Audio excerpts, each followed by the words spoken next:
उपचुनाव का आ गया परिणाम, कांग्रेस 2 भाजपा 1। सुक्खू बोले ये है जनबल की जीत, जयराम ठाकुर बोले जनादेश स्वीकार। नमस्कार, आप सबका स्वागत है। आप देख रहे हैं समाचार फर्स्ट टू द पॉइंट और मैं हूं पंकज पंडित। हिमाचल प्रदेश में आज तीनों उपचुनाव के परिणाम आ गए, जिसमें कांग्रेस ने बाजी मारी है। हालांकि भाजपा के लिए राहत की बात है कि उनके खाते में हमीरपुर की एक सीट आ गई है, लेकिन इस जीत के बाद जो है कांग्रेस में हर तरफ जश्न है, वहीं भाजपा में एक अजीब सी खामोशी छाई हुई है। हालांकि अभी तक जो है वो भाजपा के किसी नेता का बड़ा बयान नहीं आया है, लेकिन सोशल मीडिया की पोस्ट से साफ है कि भाजपा कहीं ना कहीं इन चुनावों में इस परिणाम को अपेक्षा नहीं रखती थी। आज इसी मुद्दे पे हम आप लोगों से चर्चा करने आए हैं कि इस उपचुनाव के परिणाम के बाद किस तरह का रहा जश्न, क्या कह रही है कांग्रेस और भाजपा के दिग्गज। आइए इससे पहले मैं ये सब चर्चा शुरू करूं कि इस उपचुनाव से किसने क्या खोया, किसने क्या पाया, आपको सबसे पहले ले चलता हूं शिमला। जी हाँ, शिमला में आज मुख्यमंत्री सुखविंदर सिंह सुक्खू अपने निवास ओक ओवर में थे और चुनाव परिणाम के बाद वहाँ की क्या हलचल रही, आइए इसके बारे में सबसे पहले मैं जोड़ना चाहूँगा शिमला से हमारे संवाददाता नीरज को। नीरज, आपका स्वागत है। चुनावों में इस जीत के बाद क्या माहौल है शिमला का, क्या कह रहे हैं सुखविंदर सिंह सुक्खू के पास आए हुए लोग और किस तरह का माहौल है ओक ओवर में? हिमाचल प्रदेश में 3 जगह विधानसभा के उपचुनाव हुए थे। आज उसका परिणाम सामने आ गया है और 2 जगह कांग्रेस की जीत हासिल हुई है। हालांकि एक जगह की बात करें तो वहां पर भाजपा के प्रत्याशी ने जो है वो बाजी यहां पर मारी है। देरा और नालागढ़ से जो है कांग्रेस के प्रत्याशी जीते हैं। उसके बाद मुख्यमंत्री आवास ओक ओवर में जो है जश्न का माहौल देखने के लिए मिला है। कार्यकर्ता यहां पर पहुंचे, तमाम मंत्री यहां पर पहुंचे। मंत्रियों की बात करें तो कैबिनेट मंत्री यादवेंद्र गोमा, कैबिनेट मंत्री जगत सिंह नेगी, लोक निर्माण मंत्री विक्रमादित्य सिंह व कांग्रेस प्रदेश अध्यक्ष प्रतिभा सिंह भी यहां पर पहुंची और जश्न जो है यहां पर मनाया गया। पटाखे और लोगों को मिठाइयां खिलाकर जो है यहाँ पर जश्न मनाया गया और मुंह मीठा करवाया गया सबका। वहीं मुख्यमंत्री सुखविंदर सिंह सुक्खू ने इस साफ तौर पर भाजपा पर निशाना साधते हुए कहा कि भाजपा द्वारा जो है ये षड्यंत्र यहाँ पर रचा गया था। धन बल पर जो है वो जनबल की जो है यहाँ पर जीत हुई है। ये सारी चीज़ें जो है मुख्यमंत्री की तरफ से यहाँ पर कही गई हैं। अब हिमाचल प्रदेश में कांग्रेस की 40 सीटें हो गई हैं। मुख्यमंत्री ने ये कहा है कि सरकार पूरी तरह से यहाँ पर स्थिर है और मजबूत सरकार जो है हिमाचल प्रदेश में अब हो गई है। और साथ ही प्रतिभा सिंह ने भी ये साफ तौर पर कहा है कि जिस तरह से पूरे देश की बात करें तो इंडिया गठबंधन ने जो है अच्छा यहाँ पर मुकाबला लड़ा है। ज़्यादातर सीटें उपचुनावों की बात करें जो पूरे देश में हुए हैं उसमें इंडिया गठबंधन ने जो है बढ़त हासिल की है। तो जाहिर है उन्होंने भी ये कहा है कि इंडिया गठबंधन का जो है ये बड़ा कदम है। भाजपा की जो है वो कड़ी हार यहाँ पर देखने के लिए मिलती हुई नजर आ रही है। वहीं लोक निर्माण मंत्री विक्रमादित्य जब मीडिया से रूबरू हुए तो उन्होंने भी साफ तौर पर कहा है कि जो षड्यंत्र भाजपा की तरफ से यहाँ पर रचा गया था वो हिमाचल प्रदेश में नाकाम साबित हुआ है। जिस तरह से पहले 6 में से 4 विधायक जो थे कांग्रेस के जीत कर आए थे, उसके बाद अब 3 उपचुनाव जो ये अब हुए हैं उसका परिणाम जिस तरह से आज आया है उनमें से भी 3 में से 2 जगह कांग्रेस के प्रत्याशी जीत कर आए हैं। तो हिमाचल प्रदेश में सरकार जो है पूरी तरह से यहाँ पर स्थिर बनी हुई है। जश्न का माहौल पूरे विधानसभा क्षेत्रों में और पूरे हिमाचल प्रदेश में कांग्रेस कार्यकर्ता मनाते हुए नजर आ रहे हैं। धन्यवाद नीरज। तो ये था शिमला का माहौल। जीत के बाद हर और जश्न है, कहीं ढोल बजाए जा रहे हैं, कई पटाखे चलाए जा रहे हैं, क्योंकि मुख्यमंत्री की पत्नी देरा से चुनाव जीत चुकी है। कांग्रेस के खाते में नालागढ़ में भी जीत दर्ज हुई है। इस बड़ी जीत के साथ ही कांग्रेस जो है प्रदेश में एक मजबूत वापसी कांग्रेस पार्टी ने की है। 9 विधायकों के एकदम बाहर जाने के बाद कांग्रेस में कहीं ना कहीं कमजोर माना जा रहा था और भाजपा के निशाने पे कांग्रेस थी। पहले उपचुनाव में 4 और दूसरे में 2 सीटें जीतकर कांग्रेस ने एक बार फिर से वो आंकड़ा पा लिया है जिस आंकड़े में वो सबसे पहले थी। यानी जब पहली बार विधानसभा चुनाव हुए थे तो कांग्रेस जितनी सीटों पे थी, एक बार फिर से उस आंकड़े को जो है कांग्रेस ने हासिल कर लिया है। भाजपा के खाते में हालांकि दोनों बार निराशा लगी है, लेकिन अगर मैं देखूं तो 25 से वो लोग 28 तक पहुंच गए हैं। ये बताने के लिए उनके पास एक उपलब्धि है, लेकिन वास्तविकता में कहीं ना कहीं भाजपा की ये चाल जो है सुखविंदर सिंह सुक्खू के लिए सही साबित हुई है। सुखविंदर सिंह सुक्खू के लिए समय भले ही बहुत कठिन था, चुनौतियां बड़ी थी, लेकिन उन्होंने इन सबको पार करके आज एक मजबूत सरकार प्रदेश में खड़ी कर दी है। साथ ही सुखविंदर सिंह सुक्खू का कद भी प्रदेश की राजनीति में और मजबूत हो गया है। विशेषकर अपनी पत्नी को देरा के चुनाव लड़ाने के मुद्दे पर सुखविंदर सिंह सुक्खू अपनों से लेकर के बेगानों तक सबके निशाने पे थे। लेकिन इस जीत के साथ ही सुक्खू ने बता दिया है कि प्रदेश में अब सुखविंदर सिंह सुक्खू बड़ा चेहरा है और कहीं ना कहीं उनके नाम का असर भी जो है वो वोटों पे नजर आता है। और कांगड़ा में भी सुक्खू की औपचारिक एंट्री हो गई है। आइए सिलसिलेवार बात करें, लेकिन सबसे पहले इन चुनावों पर बात करना चाहूँगा, जोड़ना चाहूँगा मेरी सहयोगी ओजस्वी को। ओजस्वी, ये जो चुनाव है विशेषकर देरा और नालागढ़, इसको किस तरह से आप देख रही हैं?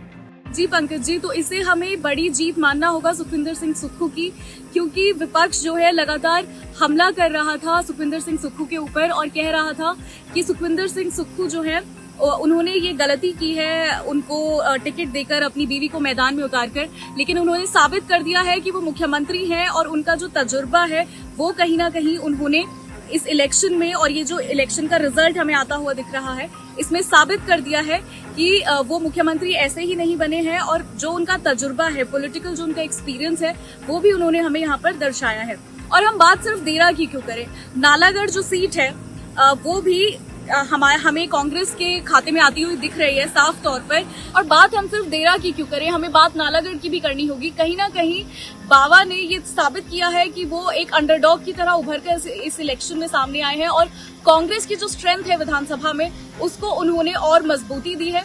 इसके अलावा हमें सभी को याद होगा, दर्शकों को भी और आपको भी पंकज जी, कि होशियार सिंह जो है उन्होंने आरोप भी लगाया था सुखविंदर सिंह सुक्खू पर कि उनका पीछा करवाया जा रहा है किसी गाड़ी द्वारा जिसमें सिविल ड्रेस में पुलिस ऑफिसर्स थे, और बहुत ज्यादा मुद्दा इस बात का बना था। कांग्रेस का साफ तौर पर कहना था कि ये आखिरी अटेम्प्ट है होशियार सिंह का अपनी जो दावेदारी है उसको कहीं ना कहीं सुरक्षित करने का, क्योंकि उनको समझ आ गया था कि वो हार रहे थे। तो लेकिन इस चीज का भी, ये जो पूरी चीज हुई थी, ऐसा लगता है कि होशियार सिंह के फेवर में ये कहीं से कहीं तक गई नहीं है। तो बिल्कुल सुखविंदर सिंह सुक्खू को क्रेडिट इस बार मिलना चाहिए और मिलेगा भी। धन्यवाद ओजस्वी। तो जिस तरह ओजस्वी ने बताया कि इस जीत का श्रेय निश्चित तौर पे मुख्यमंत्री सुखविंदर सिंह सुक्खू को जाता है, और विशेषकर नालागढ़ में जिस तरह से जीत कांग्रेस ने दर्ज की है, क्योंकि वहाँ कांग्रेस की संभावनाएं बहुत कम मानी जा रही थी। हालांकि इसमें कहीं ना कहीं कारण कांग्रेस की अंदरूनी बगावत का भी था, जिसमें हरप्रीत ने जो है वो 12,000 वोट लेकर के भाजपा को बहुत बड़ा नुकसान पहुँचाया। तो जब जीत मिली है तो जीत के साथ उत्साह भी आता है। आज पूरी कांग्रेस में वो उत्साह नजर आ रहा था। आइए सबसे पहले अपनी पत्नी की जीत, कांग्रेस की 2 सीटों पर जीत, कांग्रेस की मजबूती और इस सब पर क्या कह रहे हैं सुखविंदर सिंह सुक्खू। अचानक एकदम तीनों निर्दलीय प्रत्याशी के चुनाव हुए। भारतीय जनता पार्टी ने तुरंत प्रभाव से तीनों चुनाव घोषित करवाए, और मुझे खुशी है कि हिमाचल की जनता ने जनबल का साथ दिया और धनबल की पराजय हुई। देरा विधानसभा क्षेत्र से 25 साल से हम कांग्रेस पार्टी वहाँ चुनाव नहीं जीत पा रही थी। पार्टी प्रत्याशी ने कमलेश ठाकुर को वहाँ से टिकट दिया और हाई कमांड ने जो सर्वे करवाया उसके आधार पर वो टिकट दिया गया, वहाँ हमारी जीत हुई है। तो हम कह सकते हैं निश्चित तौर पर कि कांग्रेस पार्टी की जो 11 दिसंबर 2022 को सरकार बनी थी, उस समय 40 सीटें थी, वो 40 की 40 सीटें अभी कांग्रेस के पक्ष में आई है। और मैं दावे के साथ कह सकता हूँ ये जनता की जीत है, भगवान के आशीर्वाद से, देवी देवताओं के आशीर्वाद से। जिस प्रकार का राजनीतिक षड्यंत्र जनता की सरकार को गिराने के लिए किया गया, 16 महीने से हमने जनता के हित में कार्य किए, और जिस प्रकार की राजनीतिक षड्यंत्र का जवाब हिमाचल की जनता ने दिया है वो आपके सामने है। निश्चित तौर पर ये लोकतंत्र होता है, इसमें मतदाता वोट डालकर अपनी भावनाओं का प्रकट करता है, और मतदाताओं ने अपनी भावनाओं का प्रकट किया। तो ये थे सुखविंदर सिंह सुक्खू। इन्होंने पहले से ही अपना निशाना रखा था कि ये मुकाबला जो है वो धन बल और जनबल के बीच में है। साथ में कहीं ना कहीं उन्होंने निशाना लगाया कि ये जो देवभूमि में ये जो परंपराएं बन रही हैं जो राजनीति की, उसको लेकर के ये जनता ने कड़ा संदेश उन्हें दिया है। कमलेश ठाकुर ने इस चुनाव में जीत के बाद, जो अब देरा की विधायक हैं, धर्मपत्नी हैं मुख्यमंत्री की, इस जीत पर उन्होंने क्या कहा, आइए आपको सुनाते हैं। कांग्रेस कार्यकर्ताओं ने, मंत्री ने, एमएलए ने, सबने आके दिन रात पार्टी का जो है कर्तव्य निभाया। कितना चुनौतीपूर्ण था ये सफर? देखिए, चुनाव तो चुनौतीपूर्ण होता है, कोई के साथ भी, चुनौती के साथ भी और उसके चुनाव के साथ भी। CH है। आप क्रेडिट किसे देंगे? मैं इसका क्रेडिट जनता को दूंगी जी, भाई बहनों को दूंगी जिन्होंने कंधे से कंधा मिला के साथ दिया। अब एक ही परिवार से आप 2 सदस्य हैं जो विधानसभा पहुंच रहे हैं, किस तरह से आप देखते हैं सबको और क्या प्राथमिकताएं रहेंगी आपको? देखिए जी, उनका मतलब कि CM साहब की अपनी ड्यूटी है, मेरी अपनी ड्यूटी है अपनी देहरा के प्रति, तो अपनी अपनी ड्यूटी निभाएंगे हम।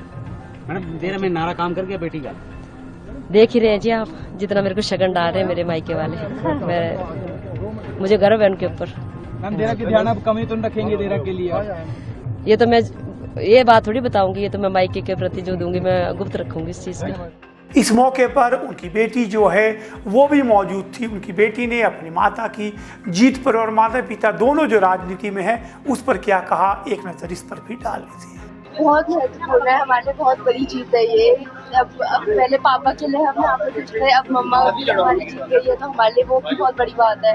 काफी अच्छी बात है कि तेरा ने हमारे लिए क्या बोलते मम्मा को उसने उससे जिताया है, और आगे भी तेरा के लोगों में हमें पूरा विश्वास है वो हमें जिताएंगे आगे। तो बहुत अच्छी बात है। जीत का श्रेय तो सारे कांग्रेस वर्कर्स, मम्मा पापा, सबके, सारे तेरा के लोगों के लिए है। सब बहुत खुशी की बात है, उन्हें हमें इतने उससे जिताया है। आपको भी प्रेरणा मिलती है राजनीति में जाने की? वो आगे की बात है, जब प्रेरणा आएगी तब आप हमें फील्ड में देखेंगे, वरना अभी हम क्या साइडलाइन है और हम उनके बच्चों की तरह हैं। आइए बात करते हैं प्रदेश सरकार में संगठन की। जिस तरह आप लोग जानते हैं कि लोकसभा चुनाव में हार के बाद कहीं ना कहीं कांग्रेस बैकफुट पर थी, और कांग्रेस की इस हार की समीक्षा के लिए 2 सदस्यीय दल जो है वो 2 दिन बाद जो है शिमला पहुंच रहा है, जो समीक्षा करेगा कि आखिर लोकसभा चुनावों में कांग्रेस की सरकार होते हुए भी इतनी बड़ी पराजय कैसे हुई। लेकिन उस सबसे पार पाते हुए अब संगठन में भी जो एक जोश नजर आ रहा है, आइए आपको सुनाते हैं प्रदेश अध्यक्ष प्रतिभा सिंह का बयान। ये हमारे लिए बहुत हर्ष की बात है कि जो ये उपचुनाव में हम 2 सीटों पे कामयाब हुए हैं, उसमें मैं पार्टी के वर्कर्स को बहुत बहुत बधाई देती हूँ, उनका धन्यवाद करती हूँ कि उन्होंने रात दिन मेहनत की, जिसकी वजह से हमारी ये उपचुनाव में हमारी जीत हमने हासिल की है। पूरे भारतवर्ष में भी जो उपचुनाव हुए हैं उसमें भी ये रुझान देखने को मिल रहा है कि इसमें जो हमारा गठबंधन था उसको लोगों ने अपना समर्थन दिया है। बीजेपी की सरकार उत्तराखंड में होते हुए हमने फिर भी वहाँ पर कांग्रेस की ने जीत हासिल की है, उसके लिए भी हम उनको बधाई देते हैं, उनके पार्टी वर्कर्स को बधाई देते हैं कि आपने इन जीतों को, इन सीटों को जिताया। सबसे बड़ा श्रेय हमारे श्री राहुल गांधी जी को जाता है, जिन्होंने पूरे भारतवर्ष में एक भारत जोड़ो यात्रा निकाली, और भारत जोड़ो यात्रा के तहत वो लोगों से मिले, लोगों से उन्होंने संपर्क किया, अपने जज्बातों को उनको जानने का उनको मौका मिला, और उसी तरह से आज उसका रुझान हमारे सामने है। हम हिमाचल प्रदेश में भी देख रहे हैं कि हमने उपचुनाव जो एक इससे पहले हुए और ये उपचुनाव जो आए उसमें भी कांग्रेस की जो विजय हुई है, उसके लिए हम सरकार को भी बधाई देते हैं कि सरकार ने 14 महीने में जो काम किया है उसके लिए सरकार को भी श्रेय जाता है। हमने जो जो मैनिफेस्टो में बातें की है, उन मैनिफेस्टो पर भी हमने 4-5 बातें पूरी करके लोगों को दी है, चाहे वो आपकी OPS का मामला हो, चाहे वो 1500 महिलाओं को देने की बात हो, चाहे दूध के रेट कम करने की बात हो, और इसी तरह से हम बाकी जो हमने वायदे किए हैं उन वायदों को भी हम समय रहते उसको अवश्य पूरा करेंगे। अभी तो 3.5 साल का समय हमारे पास है, हम उन वायदों को भी पूरा करके लोगों को अवश्य देंगे। तो ये थी प्रतिभा सिंह जिन्होंने इसे इंडिया गठबंधन की जीत बनाया है और इस जीत पर उन्होंने खुशी जाहिर की है। सुखविंदर सिंह सुक्खू से मिलने आज प्रतिभा सिंह उनके निवास स्थान वो कोबर में पहुंची थी। वहीं वहाँ पे जो है वो अन्य मंत्री जो है जिसमें यादविंद्र गोमा भी थे, उसके बाद विक्रमादित्य सिंह सहित अन्य लोग उनसे मिलने व उन्हें बधाई देने आए। इस मौके पर विक्रमादित्य सिंह ने भी जो है अपनी राय जाहिर की है। आपको बताते हैं विक्रमादित्य सिंह का ये बयान। बहुत खुशी की बात है कि कांग्रेस पार्टी को देरा में बहुत अच्छे तरीके से जीते हैं और वैसे ही नालागढ़ में भी बहुत अच्छे तरीके से जीते हैं। हमीरपुर में कुछ मतों से कांग्रेस नहीं जीत पाई है, उसका हमें खेद भी है, मगर फिर भी ये जो एक मैसेज पूरे प्रदेश के अंदर था, जो दल बदलने की राजनीति एक भारतीय जनता पार्टी जिसको चलाने की कोशिश कर रही थी, आज उसके खिलाफ लोगों ने अपना जनादेश दिया है। और ये उस बयान में जो है अब उसके बहुत मायने हैं। जो प्रधानमंत्री नरेंद्र मोदी जी ने जब वो चुनाव के समय यहाँ पर आए थे और उन्होंने कहा था कि हिमाचल में कांग्रेस की सरकार कुछ ही दिन की मेहमान है। अब हम जानना चाहेंगे कि प्रधानमंत्री जी का और गृह मंत्री का क्या बयान है, जब जनता ने साफ जनादेश दे दिया है कि कांग्रेस पार्टी जहां से शुरू हुई थी, 40 विधायक हमें 2022 के विधानसभा चुनावों में मिले थे, आज वापस हम 40 पर ही पहुंच चुके हैं। तो आज केंद्र सरकार उस पर क्या कहना चाहती है? क्या अभी भी वो हमारी सरकार को गिराने के सफल प्रयास करेंगे या नहीं? इस विषय पर जयराम जी को अपनी स्थिति स्पष्ट करनी चाहिए।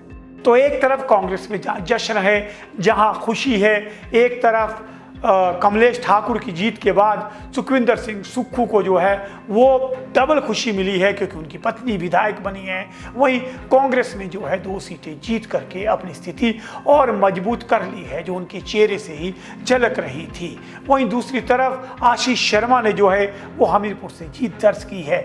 आशीष शर्मा की जीत को कहीं ना कहीं हमीरपुर में जो है वो अनुराग ठाकुर के प्रभाव के साथ जोड़कर देखा जा रहा है। इस मौके पर भाजपा की अभी तक कोई बड़ी प्रतिक्रिया नहीं आई है, लेकिन अनुराग ठाकुर ने अपने सोशल मीडिया एक्स पर पोस्ट करके आशीष शर्मा को बधाई दी है और उम्मीद जताई है कि मोदी की हिमाचल प्रदेश को बेहतर राज्य बनाने की जो एक शुरुआत है वो इसी तरह से बरकरार रहेगी। आइए अब बात करते हैं भाजपा की ओर से।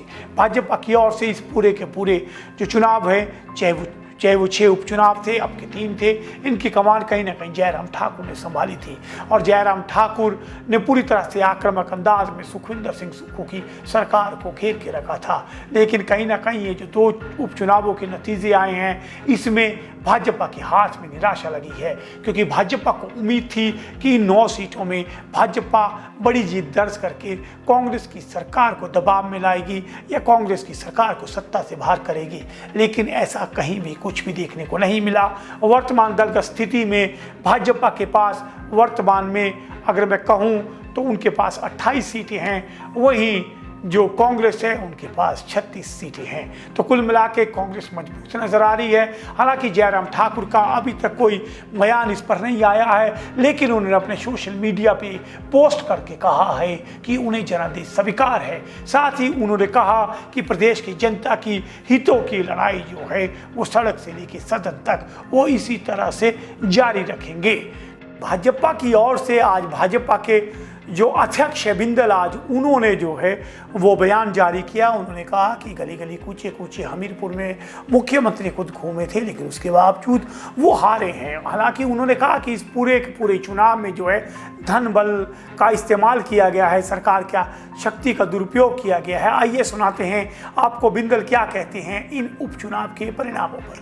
10 जुलाई को हुए 3 उपचुनावों में हमीरपुर उपचुनाव भारतीय जनता पार्टी जीती। माननीय मुख्यमंत्री जी का अपना गृह जिला, मुख्यमंत्री जी ने हमारे विधायक के ऊपर बड़ी भारी मात्रा में झूठे मुकदमे बनाए, डर भय आतंक का माहौल बनाया। हमारे कार्यकर्ताओं को चुनाव प्रचार करने से पुलिस ने लगातार रोका।